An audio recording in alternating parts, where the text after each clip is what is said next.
The last fallacy that I'm going to talk about today is the red herring fallacy. A red herring fallacy happens when the conversation subtly shifts away from the issue being discussed, not because the new topic is more important, but because the original one has become uncomfortable, inconvenient, or difficult to resolve. So you'll hear things like, there are bigger problems to worry about, or let's talk about something else. That's not the real issue here. We should focus on the bigger picture. At first glance, these statements can sound reasonable, even strategic, but what they often do is delay resolution rather than improve it. The original issue doesn't disappear, it just gets unresolved. You'll see red herrings frequently in professional environments. In meetings, someone raises a specific concern.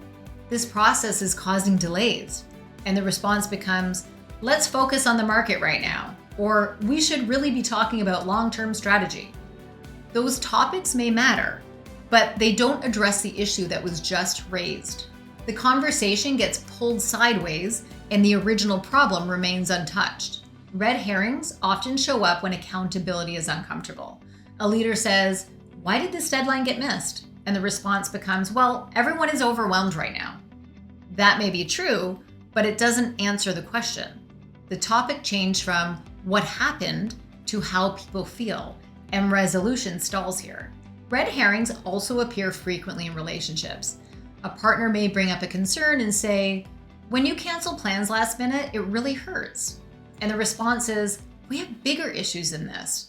Why are we always talking about the past?" Or, "Can we not do this right now?"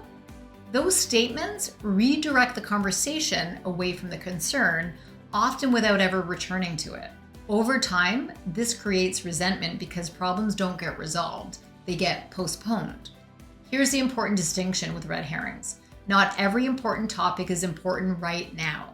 A conversation can acknowledge broader issues without abandoning the current one. That's where focus comes in. You don't need to argue or call out the detour. You simply bring the conversation back.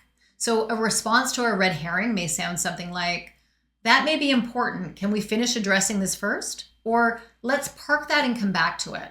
Another great one would be, "How does that connect directly to what we're discussing right now?" So you're not dismissing the new topic, you're actually sequencing the conversation. This is a subtle but powerful skill.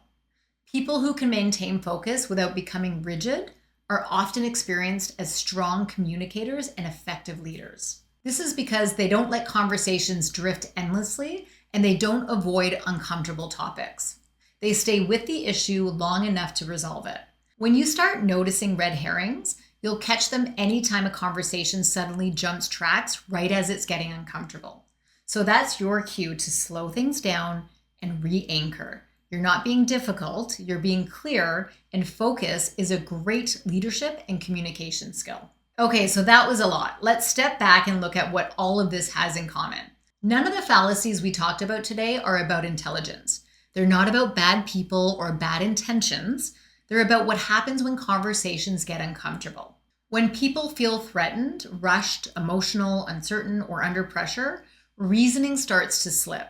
And when reasoning slips, conversations stop being about ideas and start being about reactions. So here's the shift that I really want you to take with you today. The goal in these moments is not to correct people, label fallacies, or win arguments. The goal is to recognize when the structure of the conversation breaks and calmly restore it. So that might mean separating the idea from the person, restating what was actually said, widening the frame when things get rushed, slowing down fear-based conclusions, asking about fit instead of trends, inviting reasoning instead of hierarchy, or bringing focus back when things drift. None of those responses are aggressive. None of them escalate conflict. They're steady, they're grounded, they're clear. You'll start noticing the moment a conversation shifts. You'll feel when this reasoning slips. And instead of pushing harder, you'll slow things down. If you take one thing from this video, let it be this. When conversations stop being about ideas and start being about people, clarity disappears. The moment you separate who is speaking from what is being said, defensiveness drops and real understanding becomes possible.